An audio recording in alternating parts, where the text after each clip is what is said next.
अस्सलाम वालेकुम dear students, I am Waqar and welcome to my channel stars of economics. Students, आज का जो हमारा लेक्चर है वो है ऑफर कर्व थ्योरी।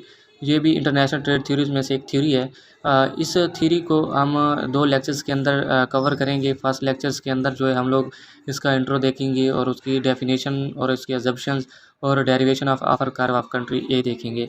देन हम सेकंड पार्ट के अंदर हम लोग ऑफर कर्व डेरिवेशन जो कंट्री बी होगा उसकी ऑफर कर्व की डेरिवेशन देखेंगे और उसके साथ ही हम इन दोनों कंट्रीज़ का आपस में इक्विलिब्रियम देखेंगे। तो अब हम चलते हैं अपने टॉपिक की तरफ, जो है offer curve theory. Offer curve theory को हम लोग रेसिप्रोकल डिमांड थ्योरी भी कहते हैं, जिसको जो है प्रेजेंट किया था दो ब्रिटिश इकोनॉमिस्ट थे, अल्फ्रेड मार्शल और वाई एडवर्थ। इन्होंने कंट्री के प्रोडक्शन पॉसिबिलिटी फ्रंटियर को यूज़ करते हुए इस कॉन्सेप्ट को दिया है। तो यहाँ पे एक वर्ड इस्तेमाल हुआ है, प्रोडक्शन पॉसिबिलिटी फ्रंटियर। तो ये स्टूडेंट्स ये शो करता है कि उस कंट्री के अंदर जितने भी रिसोर्सेज हैं उनको इस्तेमाल करते हुए वो किस हद तक वो एक्स गुड्स की प्रोडक्शंस कर सकता है और कितनी वाई गुड्स की प्रोडक्शंस कर सकता है। तो ये हमें शो करता है कि वो दो गुड्स की मैक्सिमम प्रोडक्शन वो कितनी हासिल कर सकता है, जो उसके पास अवेलेबल रिसोर्सेज उसको इस्तेमाल करते हुए। अब हम देखते हैं ऑफर कर्व की डेफिनेशन। ऑफर कर्व जो है वो shows the countries willingness to import and export at different prices. यानी जो हमारे पास ऑफर कर्व होता है वो ये शो करता है कि जो कंट्रीज़ हैं वो डिफरेंट प्राइस लेवल पर किस हद तक वो इम्पोर्ट और एक्सपोर्ट करने की ख्वाहिशमंद हैं।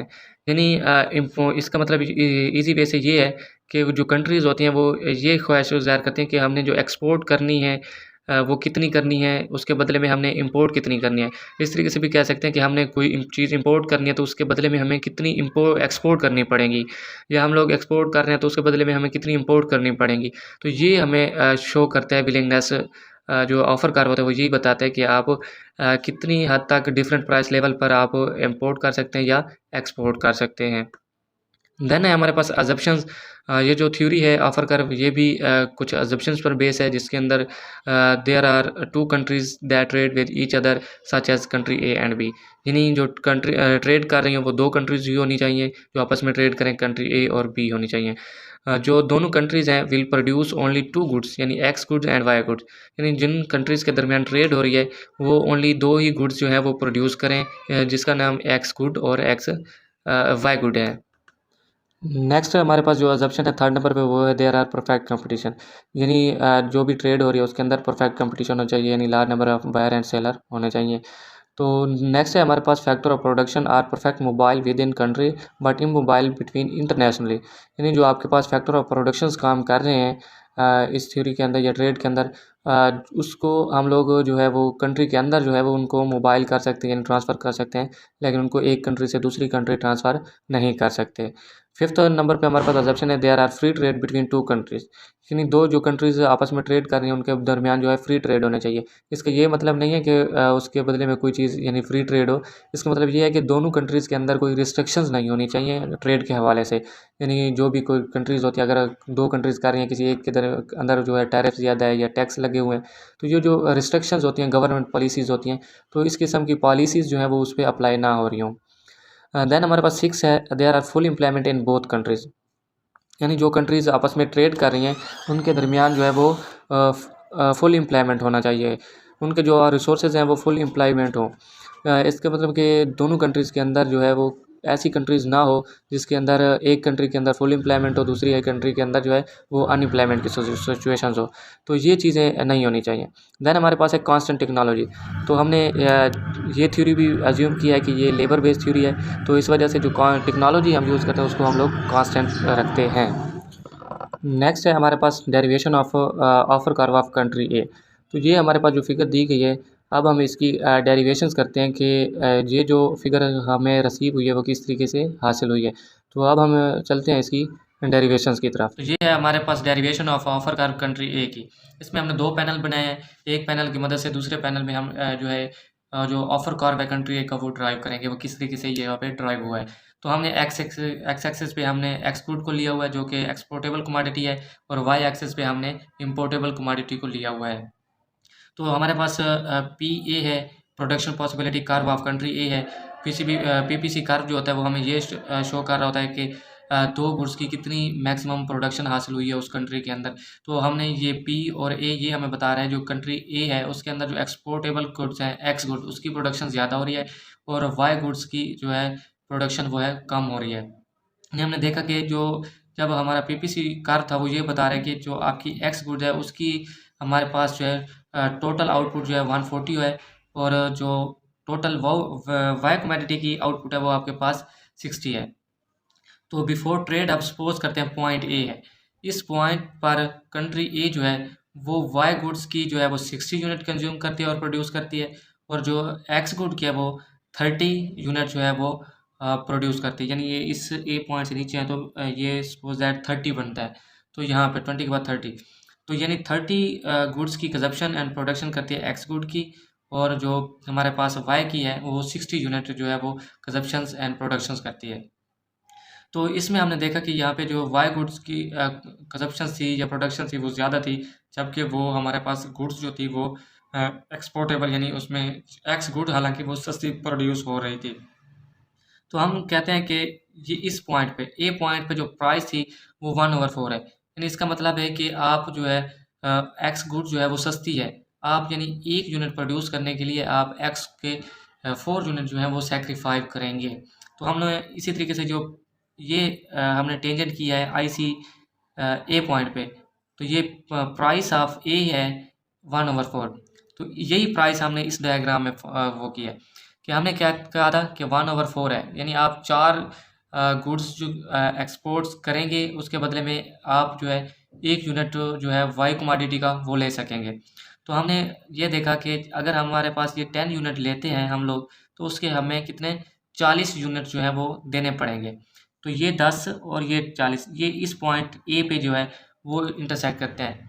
इसी वजह से जब हम इसका ड्रा करेंगे प्राइस लाइन तो हमारे पास इस तरीके की प्राइस लाइन आ जाएगी। इसी तरीके से जब हम कहते हैं कि अब जो है वो एक्स गुड जो है वो उस कंट्री के अंदर चीपर है, यूटिलाइजेशन जो है वो उस गुड्स के अंदर करते हैं एक्स गुड्स के अंदर।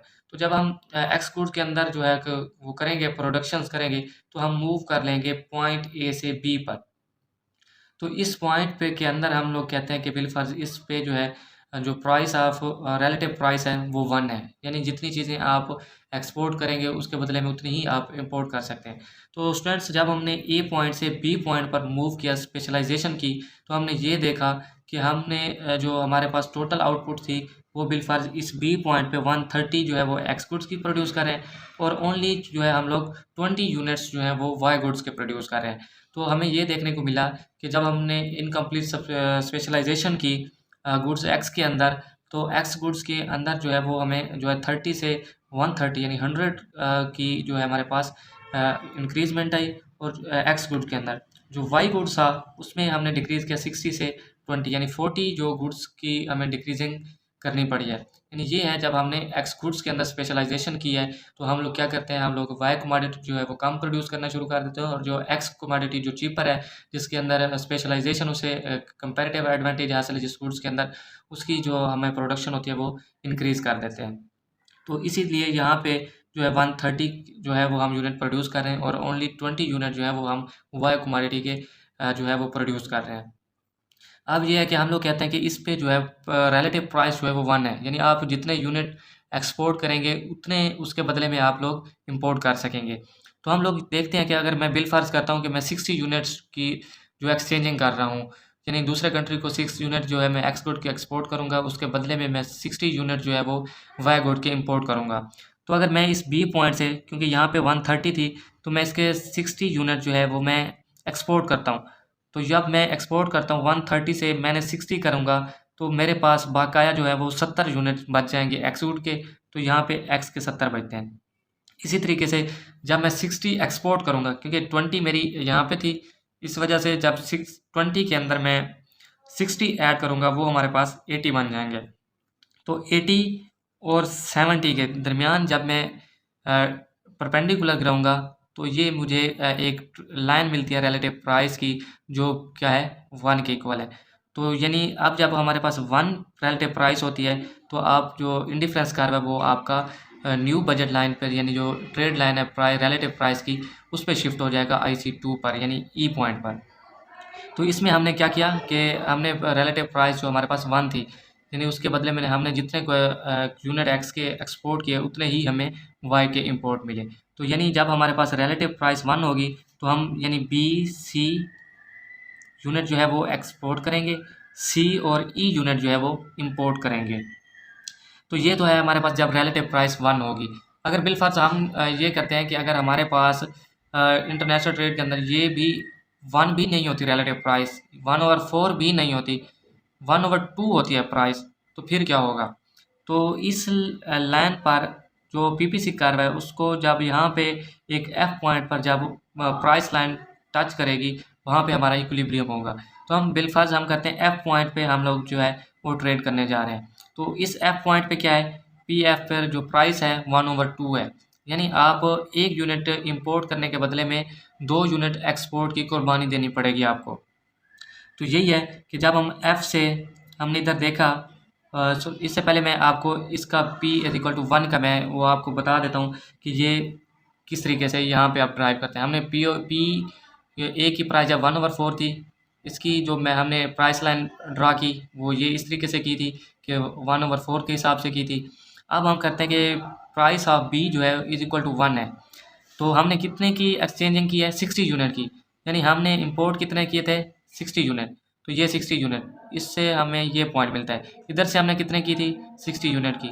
तो ये प्राइस ऑफ बी यानी बी पॉइंट पर जब हम लोग इस पॉइंट पर ओरिजिन से लाइन ड्रा करेंगे तो हमारे पास प्राइस ऑफ बी जो रिलेटिव प्राइस 1 थी उसकी लाइन हमें गिवन हो जाएगी। नेक्स्ट हम देखते हैं जब हमारे पास एफ पॉइंट पर प्राइस 1/2 है, इसका मतलब ये है कि आप एक यूनिट इंपोर्ट करने के बदले में आपको 2 यूनिट जो है वो एक्सपोर्ट करने पड़ेंगे।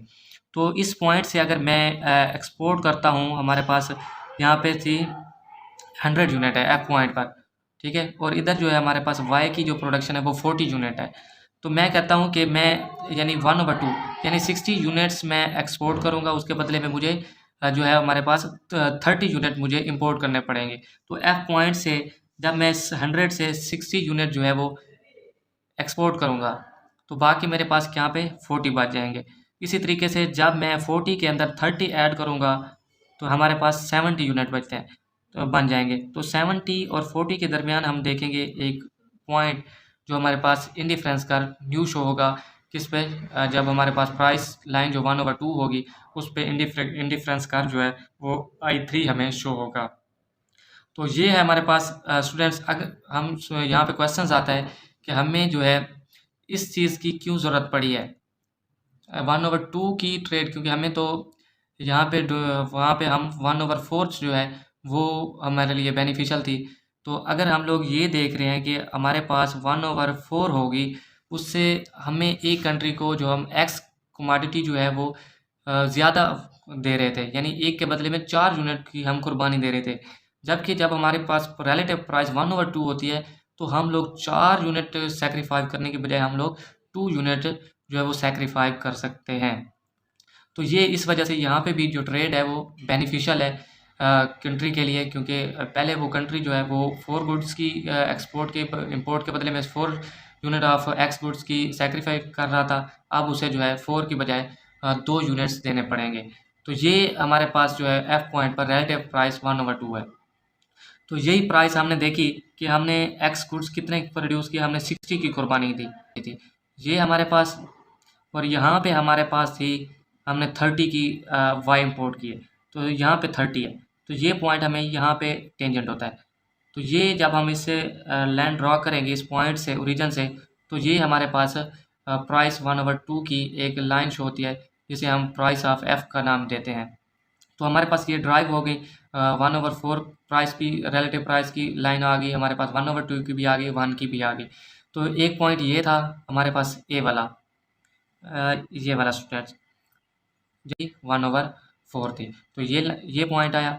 और एफ पॉइंट पे हमारे पास क्या थी, रिलेटिव प्राइस 1/2 थी, तो इस वजह से हमारे पास एफ पॉइंट पे जो रिलेटिव पॉइंट है 1/2 ये पॉइंट है, और जो हमारे पास 1 है वो इस बी पॉइंट पे है।